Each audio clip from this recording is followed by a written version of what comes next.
कि बचपन से ही दिखने में सुंदर नहीं थी, लेकिन अमीर बाप की बेटी सृष्टि पर उसकी माँ जान छिड़कती। मेरी बेटी ये कितनी प्यारी है। भगवान सबको सृष्टि जैसी बेटी दे। सृष्टि धीरे धीरे बड़ी होती है।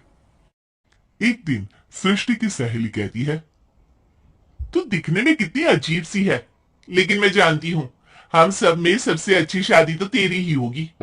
तेरे पापा अमीर जो है। और बता नहीं सकते यार, दहेज तो हर कोई देता है। ये क्या ज्यादा ले जाएगी अपने पति के लिए? अरे बड़े शहर में कोठी है इसके पापा की। अरे पापा की है ना, कौन सी इसकी है? इसकी होती तब तो कोई भी लड़का इससे शादी कर लेता। अरे पापा की मतलब पापा की है तो मेरी ही है ना? किसने कहा? अब तेरी तो तब होगी ना जब तेरा भाई ना हो। वैसे भी शादी के बाद सारी प्रॉपर्टी भाई के नाम होती है। सृष्टि समझ जाती है कि उसे किसी भी हालत में माँ बाप की सारी प्रॉपर्टी को अपने नाम करना है, लेकिन कैसे? एक दिन सृष्टि का भाई शीनू कहता है, बहन क्या कर रही है? तुझसे एक बात करनी है। अरे हाँ हाँ करना, मैं तो तेरी बहन हूँ। बहन मेरी लाइफ में ना एक लड़की है, बहुत अच्छी है। मैं सोच रहा हूँ माँ और पापा से बात करूँ शादी के लिए। सृष्टि को समझ में आ जाता है कि भाई की शादी होते ही भाभी उसे एक दिन भी घर में बर्दाश्त नहीं करेगी। क्या बात है भाई, बताना कौन है वो? यार वो बहुत अच्छी लड़की है, पढ़ी लिखी है, मेरे साथ जॉब भी करती है। बस एक प्रॉब्लम है। हाँ प्रॉब्लम? क्या प्रॉब्लम है भाई? यार वो शादीशुदा है, लेकिन उसके पति ने उसे सिर्फ इसलिए छोड़ दिया क्योंकि उसके माँ बाप दहेज नहीं दे पाए। सृष्टि ये सुनकर न जाने क्यों खुश हो जाती है।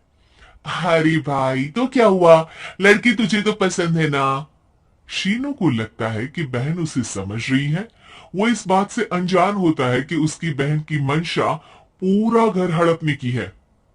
सृष्टि अपनी माँ से कहती है, मम्मी मुझे तो बहुत चिंता है। पता है शीनू क्या कर रहा है? अरे क्या कर रहा है? वो तो काम पर जाता है और वापस घर आता है। नहीं ना माँ, वो यही तो नहीं कर रहा, बाकी सब कर रहा है। आपको पता है उससे प्यार है, और वो भी एक शादीशुदा लड़की से। हैं? ये क्या हो गया?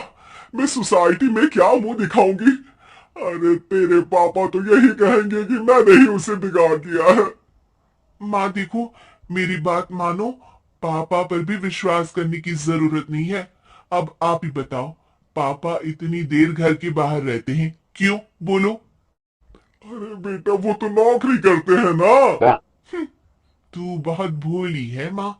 पापा का ऑफिस तो 7 बजे खत्म हो जाता है, लेकिन देखो कितनी देर से आते हैं। अरे नहीं नहीं बेटा, ऐसी कोई बात नहीं है। सृष्टि माँ को एक औरत से बात करते पिता की फोटो दिखाती है। देखो माँ, कैसे हैं पापा? मैं ना कहती थी कि पापा सही नहीं है। मैं तेरे पापा से बात करूंगी, दे फोटो मुझे। ओ माँ, वो तो डिलीट हो गई। लेकिन चल, तूने तो देख लिया ना। पापा से बाद में बात कर लेना, और हाँ, मेरा नाम बिल्कुल मत लेना, हाँ माँ। अब क्या था, सृष्टि की माँ और पिता के बीच झगड़ा होना शुरू हो जाता है। सृष्टि के मन में क्या चल रहा था कोई नहीं जानता था। एक दिन, माँ सृष्टि के लिए एक लड़का देखा है, वो लोग शाम को उसे देखने आने वाले हैं। और हाँ माँ, एक खुशखबरी, मैं और पापा मिलकर एक नया बिजनेस ट्राई कर रहे हैं। शाम को लड़का आता है, सांवले रंग का। सृष्टि को तो बिल्कुल भी पसंद नहीं आता। लड़की की माँ कहती है, लड़की का चेहरा तो कोई खास नहीं, लेकिन अगर मेरे बेटे को आप लोग सेटल कर दें तो मैं उसकी शादी आपकी बेटी से करवा दूं। सृष्टि को लड़का बिल्कुल पसंद नहीं था। उसे भाई पर गुस्सा आ जाता है। लड़के वालों के जाने की बात कहती है, माँ देखा, शीनू मेरे लिए कैसा लड़का लेकर आया, न दिखाने लायक न सुनने लायक, सेटल भी नहीं, वो भी हम करे। अरे माँ, मैं जानती हूँ ये मेरी शादी किसी भी घर में क्यों करवाना चाहता है। अरे कैसी बात कर रही है बहन, तूने तो देखा ना, लड़के को मैंने ही मना कर दिया तुझसे शादी के लिए। जिसने लड़का बताया था उसने उसकी बहुत तारीफ की थी। बात आई गई हो जाती है, लेकिन सृष्टि का मन शांत नहीं होता। क्या करूं, कुछ समझ में नहीं आ रहा। मेरी शादी हो गई तो ये लोग पूरी प्रॉपर्टी शीनों के नाम कर देंगे, मेरे हाथ तो कुछ लगेगा ही नहीं। तभी सृष्टि को आइडिया आता है। वो किसी वकील को फोन करती है। जी देखिए, अगर आपके मम्मी पापा का तलाक हो जाता है तो आपके पिता की आधी प्रॉपर्टी आपकी माँ के नाम हो जाएगी, फिर उसे वो किसी को भी दे सकती है। सृष्टि अब माँ को बेटे के खिलाफ करती है। माँ, शीनू पर नजर रखा करो, वो जिस लड़की के प्यार में है ना वो शादीशुदा है। यहाँ आएगी, सारा पैसा रुपया जमीन जायदाद सब हड़प लेगी। पापा का भी हाल तुमसे छुपा नहीं है। ऐसा ना हो कि मैं और आप एक दिन सड़क पर भीख मांगे। हे भगवान, मैं तो जीते जी मर जाऊंगी अगर ऐसा हो गया तो। ऐसा हो गया नहीं माँ, ऐसा ही होगा। अभी समय है, आगे का सोच लो। मैं तो कहती हूँ पापा से आधी प्रॉपर्टी लेकर अलग हो जाओ।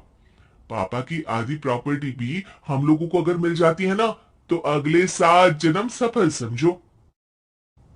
बेचारी माँ बेटी के कहने पर पति से तलाक लेकर अलग हो जाती है। सृष्टि अब पैसों से गाड़ी और अपने दूसरे महंगे शौक पूरे करने लगी। उसके दोस्त भी उसके पैसे इस्तेमाल करते। सृष्टि, कल तुम कहाँ थी? मैं सारा दिन घर पर अकेली थी। तो मैं क्या करूं? मैंने ठेका तो नहीं लिया है ना तुम्हें संभालने का। माँ को सृष्टि से ये उम्मीद नहीं थी। वो बैठकर रोने लगती है। वहीं उसका पति यानी कि सृष्टि के पिता आ जाते हैं। मैं जानता था कि तुम्हारा यही हाल होगा, तो आपने मुझे रोका क्यों नहीं? मैं रोकता तो तुम रुकती क्या? सृष्टि के कहने पर तुमने मुझ पर अपने बेटे पर शक किया, लेकिन तुम ये भूल गई कि कैसे हम दोनों ने मिलकर जीवन में इतना सब खड़ा किया। माँ पति के गले लग जाती है। मुझे माफ कर दीजिए, मैंने आपकी कमाई का एक बड़ा हिस्सा गवा दिया। कोई बात नहीं, तुम साथ हो तो मैं ऐसी 7 प्रॉपर्टी खड़ी कर दूंगा। तभी वहां सृष्टि आ जाती है रोते हुए। माँ, मयंक ने मुझे छोड़ दिया। वो बोल रहा था जब तक मेरे पास पैसे थे तब तक ही वो मेरे साथ था। पापा, माँ, मुझे माफ कर दीजिए।